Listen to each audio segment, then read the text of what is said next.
नमस्कार प्यारे विद्यार्थियों। तो हम पढ़ रहे हैं राजस्थान के लोक देवता। तो राजस्थान के लोक देवताओं में हमने रामदेव जी देख लिया है, गोगा जी हमने देख लिया है। हम पढ़ रहे थे पाबू जी। तो पाबू जी के बारे में हमने पढ़ा था। पाबू जी के बारे में पढ़ा था कि पाबू जी के पिता का नाम दांदल जी राठौड़ था। पाबू जी की माता का नाम कमला दे था। पाबू जी की पत्नी का नाम सुप्यार दे, जो सूरजमल सोडा की पुत्री थी, शूर्पणखा की अवतार मानी जाती है। इनका जन्म 1239 ईस्वी में होता है। तो पाबू जी के बारे में इनकी घोड़ी का नाम केसर कालमी, जो देवल भाई चारनी ने इनको दी थी। हम पाबू जी के बारे में ये सब कुछ देख लिया था कि इनकी एक बहन थी सोनबाई। इनकी बहन का नाम था सोनबाई या पेमदे, जिसका विवाह हुआ था अपने जायल नागौर शासक था जिंदराव खींची, उनके साथ इनकी बहन का विवाह हुआ था। तो इनकी बहन सोनबाई या पेमदे के जो पति थे जिंदराव खींची, उन्होंने केसर कालमी की मालकिन थी देवलभाई चारनी। तो देवलभाई चारनी की गायन लूटी थी।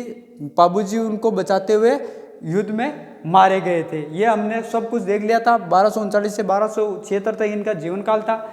एक हमने पढ़ा था कि देवलभाई चारनी बिगनियाई गांव बीकानेर की थी। बिगनियाई गांव पहले बीकानेर में आता था, अब बालोतरा जिले में आने लग गया है कि अब बिगनियाई गांव बालोतरा जिले में आने लग गया है। फिर हमने देखा था ये वीरगति को प्राप्त पाबू जी वीरगति को देचू गांव फलोदी में हुए थे।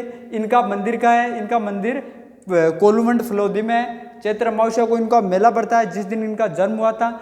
और इनके जो मेला है, इनके मेले में थाली नृत्य किया जाता है। तो पाबू जी के मेले में थाली नृत्य किया जाता है। तो पाबू जी के बारे में जो रह गया है वो लिखते हैं। अब पाबू जी, तो पाबू जी के मेले में, तो पाबू जी का मंदिर,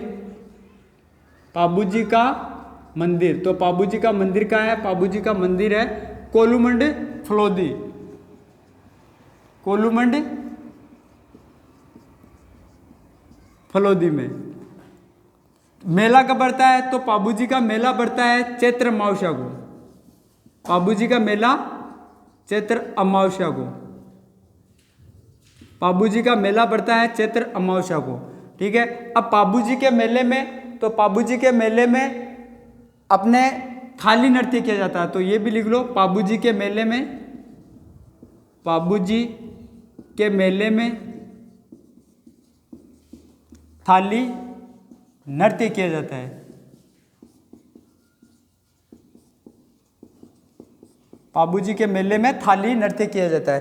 तो पाबू जी का मंदिर कोलूमंड फलोदी में है। पाबू जी का मेला कब बढ़ता है? तो चैत्र अमावस्या को पाबू जी के मेले में तो थाली नृत्य किया जाता है। रामदेव जी के मेले में, तो रामदेव जी ने कामड़िया पंथ की स्थापना की थी। कामड़िया पंथ की महिलाएं रामदेव जी के मेले में बैठकर तेरह ताली नृत्य करती, ये हमने पढ़ा था। और राजस्थान का एकमात्र ऐसा नृत्य जो बैठकर किया जाता है तेरह ताली नृत्य है। तो इसमें पाबू जी के मेले में थाली नृत्य किया जाता है। पाबू जी के मेले में थाली नृत्य किया जाता है। उसके बाद में पाबू जी की फड़ का वाचन, पाबू जी की फड़ का वाचन करते समय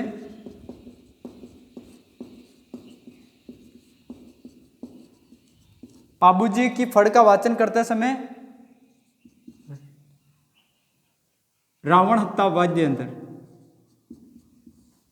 रावण हत्ता वाद्य यंत्र का प्रयोग किया जाता है।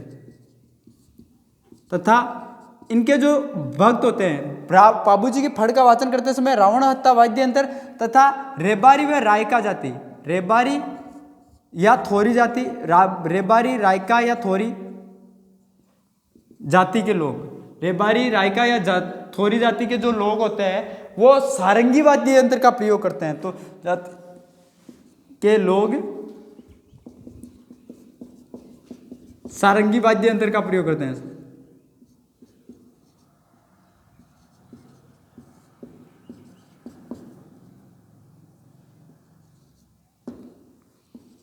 रेबारी जाति के लोग होते हैं वो सारंगी वाद्य यंत्र का प्रयोग करते हैं। इनकी जो फड़ है वो लोक देवताओं में सबसे प्रसिद्ध फड़ तो पाबू जी की फड़ मानी जाती है। सभी लोग देवताओं में सर्वाधिक लोकप्रिय फड़, सर्वाधिक लोकप्रिय फड़ मानी जाती है। तो रामदेव जी की पाबू जी की फड़ का वाचन करते समय रावण हत्ता वाद्य यंत्र तथा रेबाई जाति के लोग सारंगी वाद्य यंत्र का प्रयोग करते हैं। सभी लोक देवताओं में जो सर्वाधिक लोकप्रिय फड़ मानी जाती है वो पाबू जी की मानी जाती है। पाबू जी के पावड़े गाते समय, पावड़े बोलते हैं किसी वीर पुरुष की वीर गाथाएं, किसी वीर पुरुष की जो वीर कहानियां होती है उनको पावड़े बोले जाते हैं। तो पाबू जी के पावड़े, पाबू जी के पावड़े गाते समय माट वाद्य यंत्र का प्रयोग किया जाता है। माट वाद्य यंत्र का प्रयोग किया जाता है। माट वाद्य यंत्र का प्रयोग किया जाता है। तो पाबू जी पढ़ रहे थे। पाबू जी का जन्म होता कोलुमंड फलोदी में 1239 ईस्वी में। इनके जो ये वीरगति प्राप्त हुए तो 1276 ईस्वी में देचू गांव फलोदी में हुए थे। इनके पिता का नाम धांधल जी राठौड़, जो राव सिंह के, जो इनके पिता है धांधल जी राठौड़ राव सिंह के वंशज। अब राव सिंह तो मारवाड़ क्या, मारवाड़ के राठौड़ वंश का, जो मारवाड़ का राठौड़ वंश है उसके आदि पुरुष मूल पुरुष जो राव सिंह हैं, तो राव सिंह के वंशज थे राव दुवड़, उनके भाई थे राव आस्थान। राव दुवड़ के भाई थे राव आस्थान, उनके पुत्र है धनदल जी राठौड़, उनके बेटे थे पाबू जी राठौड़। तो पाबू जी राठौड़ मारवाड़ शाखा से है। पाबू जी राठौड़ मारवाड़ की राठौड़ शाखा से है। पाबू जी की माता का नाम तो कमला दे था, पत्नी का नाम सुप्यार दे या नेतल दे, जो शूर्पणखा की अवतार मानी जाती है। पाबू जी को लक्ष्मण का अवतार माना जाता है। पाबू जी को ऊंटों का देवता कहा जाता है। पाबू जी को सर्रारों का पाबू जी को ऊंटों का देवता कहा जाता है। और पाबू जी सर्रा रोग के निवारक देवता माने जाते हैं। जो ऊंटों में होने वाला सर्रा रोग है उसके निवारक देवता माने जाते हैं। पाबू जी रायका या रेबारी जाति के आराध्य देव माने जाते हैं। तो पाबू जी ऊंटों में होने वाले सर्रा रोग के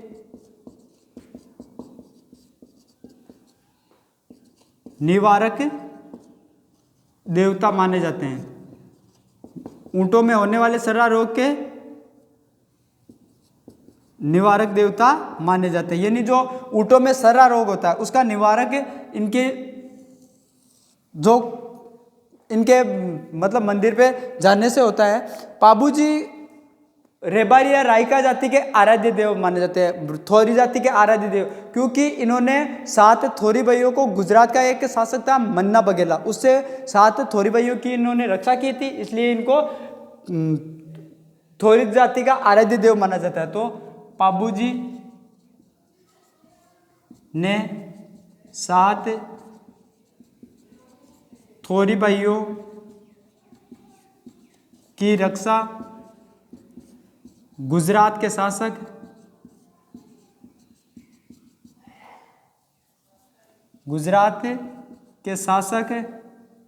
मन्ना बघेला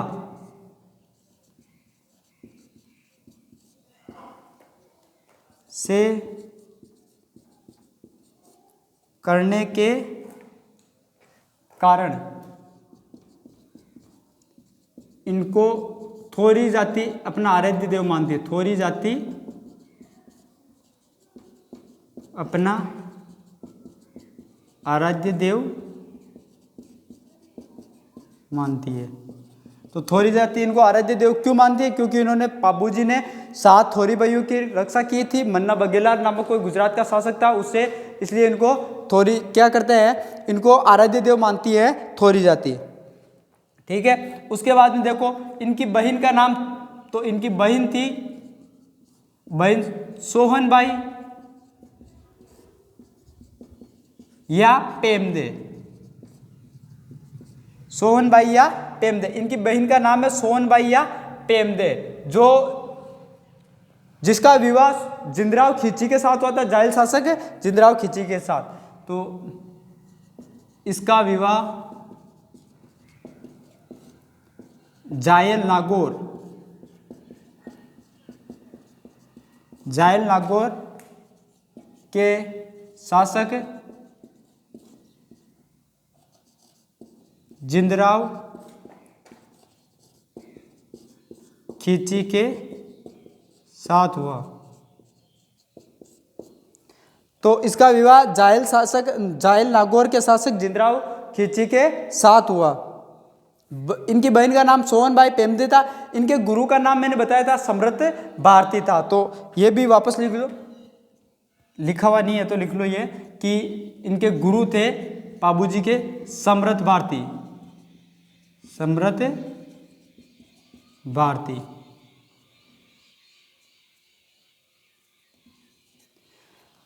तो पाबूजी का मंदिर हो गया कोलमंड फलोदी में। मेला चैत्र अमावस्या को पाबूजी के मेले में थाली नृत्य किया जाता है। पाबूजी की फड़ का वाचन करते समय तो रावणता वाद्य यंत्र का प्रयोग किया जाता है, लेकिन जो थोरी या रायका जाति होती है वो सारंगी वाद्य यंत्र का प्रयोग करते हैं। इनके पावड़े को मतलब होता है किसी वीर पुरुष की वीर गाथाएं, ठीक है। तो जो वीर पुरुष की वीर गाथाएं होती है उनको गाते हैं। तो पाबूजी का जो वीर गाथाएं गाई जाती है उसमें माट वाद्य यंत्र का प्रयोग किया जाता है।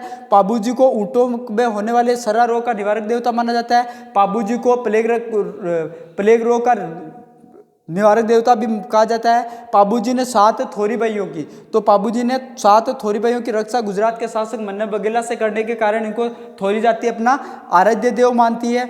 उसके बाद में इनकी बहन का नाम सोनदे या पेमदे था। इसका विवाह जायल नागौर के शासक जिंदराव खिची के साथ हुआ। गुरु इनके समृत भारती थे। इनका जो युद्ध होता है 1276 ईस्वी में जायल शासक जिंदराव खिची के साथ होता है। जो देवलबाई चारनी थी बिगनिया गांव बालोतरा की, तो उनकी गायों को लेकर होता है, क्योंकि जो देवलबाई चारनी होती है वो अपनी घोड़ी किसको देती है, पाबूजी को दे देती है। और पहले किसने मांगा, तो जायल शासक जिंदराव खिची ने। तो इन्होंने अपना अपमान समझकर क्या किया, जो देवलबाई चारनी की गायें थी वो लूट ली थी। तो इनके मध्य ये जो पाबूजी थे 3.5 फेरों में से उठ कर आते हैं और इनके बीच युद्ध होता है 1276 में देचू फलोदी नामक स्थान पर, और वहीं ये वीरगति को प्राप्त हो जाते हैं। इनका मंदिर कोलवंड फलोदी में। मेला चैत्र अमावस्या को तो पाबूजी के मेले में थाली नृत्य किया जाता है, ठीक है। ये हो गया। अब देखते हैं हम आगे की ओर। इनके जो पाबूजी से संबंधित कुछ ग्रंथ है पाबूजी से, जैसे पाबूजीरा छंद, पाबूजीरा दोहा, पाबू प्रकाश आरसिया मोड़ ने लिखी थी। और ये पहले भी मैंने आपको बता चुका हूँ कि कक्षा 10 की जो राजस्थान की इतिहास एवं कला संस्कृति जो पुस्तक है उसमें प्रश्न नंबर 30 यानी पेज नंबर 30 पर दिया हुआ है कि जो पाबूजी का जन्म है वो पाबूजी आसिया जी मोड़ और मुणोत नैण सिंह के अनुसार बाड़मेर से 8 कोस आगे खारीखावड़ गांव के पास जुना नामक ग्राम में एक अप्सरा के गर्भ से हुआ था। ये उसमें दिया हुआ है। तो ये पाबू प्रकाश की रचना पाबूजी आसिया ने की थी। पाबूजीरा छंद है वो बिट्टू मेहा ने लिखा। पाबूजीरा दोहा है वो लगराज ने लिखा। और पाबूजीरी बात ये लक्ष्मी कुमारी चुंडावत ने लिखी, ठीक है। तो ये इनके ग्रंथ भी देख लेते हैं। और जो पाबू प्रकाश लिखी गई है आसिया जी मोड़ के अनुसार, जो आसिया जी मोड़ ने पाबू प्रकाश ग्रंथ लिखा है उसमें लिखा हुआ है कि पाबूजी का अन्य नाम था पाल पोरास्तान। ये भी आपके लिए इम्पोर्टेंट है कि पाबूजी का अन्य नाम, पाबू प्रकाश के अनुसार पाबूजी का अन्य नाम क्या है, तो पाबूजी का अन्य नाम पाल पोरास्तान था। पाबूजी का अन्य नाम पाल पोरास्तान था। इस प्रकार ये हम समाप्ति की ओर थोड़े इसके ग्रंथ और देख लेते हैं। पाबूजी से संबंधित ग्रंथ, तो पाबूजी से संबंधित ग्रंथ तो पहला हो गया पाबूजीरा छंद, यह है बिट्टू मेहा का।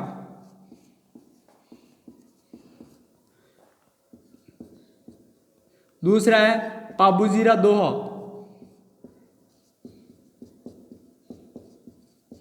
यह है लगराज का, कवि लगराज का। तीसरा है पाबू प्रकाश,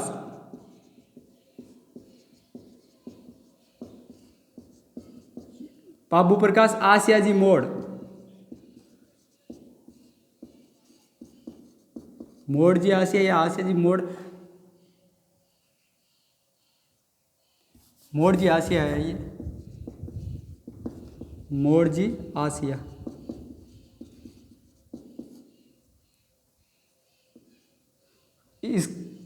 इसके अनुसार पाबू जी का अन्य नाम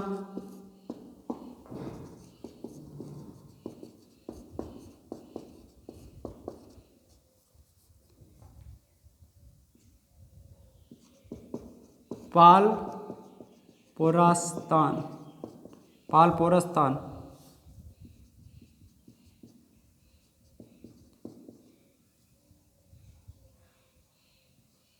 ये इनका अन्य नाम मिलता है।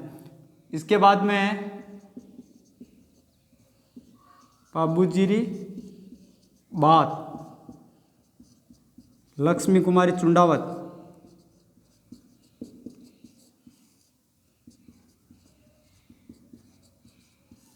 ये इनसे संबंधित ग्रंथ है। तो पाबूजीरा छंद कवि बिट्टू मेहा है, पाबूजीरा दोहा लगराज है, पाबू प्रकाश मोड़जी आसिया है, और पाबूजीरी बात किसकी है? तो पाबूजीरी बात लक्ष्मी कुमारी चुंडावत की है। इसके बाद में एक आती है पाबू सोरठा, पाबू सोरठा, ये रामनाथ कविया की है।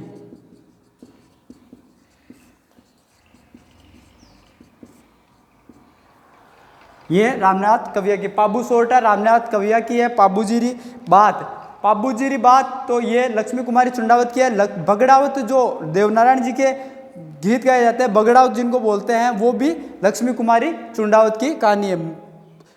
पाबूजीरी बात लक्ष्मी कुमारी चुंडावत और पाबू सोरठा तो ये रामनाथ कविया ने लिखी थी, पाबू प्रकाश मोड़जी आसिया ने लिखी। इसके अनुसार इनका अन्य नाम पाल पोरास्तान था, पाबूजीरा दोहा लगराज और पाबूजीरा छंद बिट्टू मेहा। इस प्रकार हम चलते हैं इनकी समाप्ति की ओर। ये हो गया आपका पाबूजी पूरा, ठीक है, ओके। अब हम देखते हैं कि हमने पढ़ा था रामदेव जी, गोगा जी और पाबू जी। हमने 3 पंचपीरों में से 3 पीर देख चुके हैं हम। अब आगे की ओर हम चलेंगे हड़बू जी और मेहा जी, वो छोटे छोटे हैं, उनको एक एक कक्षा में हम पूरी समाप्ति कर लेंगे। तो ये बड़े बड़े जो थे ये कर लिए, ठीक है। अब इनमें आपको किस प्रकार मैंने जिस प्रकार लिखाया है आपको एक एक देखना है। इनमें इनके ग्रंथ भी आ गए। अब हम क्या करते हैं कि कला संस्कृति जब पढ़ते हैं तो ग्रंथ अलग पढ़ते हैं, इनके बारे में अलग पढ़ते हैं। तो हमें क्या करना है कि जैसे उसके बारे में जो जो चीज़ें हैं उसके साथ ही एक साथ में पढ़ लेनी है, ताकि हमें क्या है कि उनके साथ कन्फ्यूजन नहीं रहे कि ग्रंथ कब पढ़ेंगे। क्योंकि अब वर्तमान में जो आरपीएससी या आरएसएस भी पेपर करवाती है उसमें होता क्या है कि एक नया टॉपिक जोड़ा जाता है कि प्राचीन ग्रंथ या पुस्तक एवं उनके लेखक, तो उनमें ये दिया हुआ होता है कि संबंधित उनसे ग्रंथ। ओके, थैंक यू, धन्यवाद।